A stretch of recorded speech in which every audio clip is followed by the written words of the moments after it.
हर खबर पर होगी आपकी पकड़। डाउनलोड कीजिए एबीपी लाइव ऐप। नमस्ते भारत में हम हर रोज आपको आसान भाषा में बताते हैं कि देश की संसद में आपके लिए क्या हो रहा है।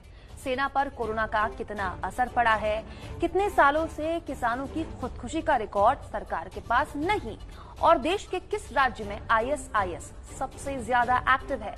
सरकार ने संसद में इस मामलों में क्या कहा, देखिए। सेना में कोरोना संक्रमित जवानों और अधिकारियों की संख्या 20,000 के करीब हो गई है। रक्षा राज्य मंत्री श्रीपद नाइक ने लोकसभा में ये जानकारी दी। रक्षा राज्य मंत्री के मुताबिक थल सेना में कोरोना के 16,758, वायुसेना में 1,716 और नौसेना में 1,365 मामले सामने आए हैं। कोरोना से थल सेना के 32 और वायुसेना के 3 जवानों की जान चली गई है। कोरोना से जान गंवाने वाले सैनिकों को कोई विशेष मुआवजा नहीं दिया गया है। 2016 के बाद किसानों की खुदकुशी का कोई आंकड़ा सरकार के पास नहीं है। लोकसभा में कृषि मंत्रालय ने ये जवाब दिया।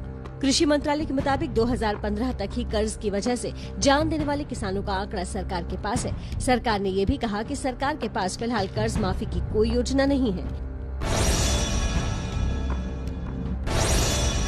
देश में आईएसआईएस के आतंकी सबसे ज्यादा दक्षिण के राज्यों में सक्रिय हैं। आईएसआईएस आतंकियों की मौजूदगी के मामले में केरल, कर्नाटक, आंध्र प्रदेश और तेलंगाना जैसे राज्य सबसे आगे हैं। गृह राज्य मंत्री जी किशन रेड्डी ने राज्यसभा में ये जानकारी दी।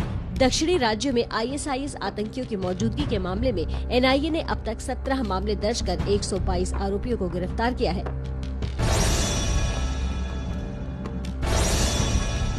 अप्रैल से जून तक भारत का कुल निर्यात 25% कम हो गया। वाणिज्य और उद्योग मंत्री पीयूष गोयल ने लोकसभा में ये जानकारी दी। हालांकि लॉकडाउन हटने के बाद इसमें धीरे धीरे सुधार आ रहा है। अगस्त के महीने में निर्यात की गिरावट सिर्फ 12% रह गई।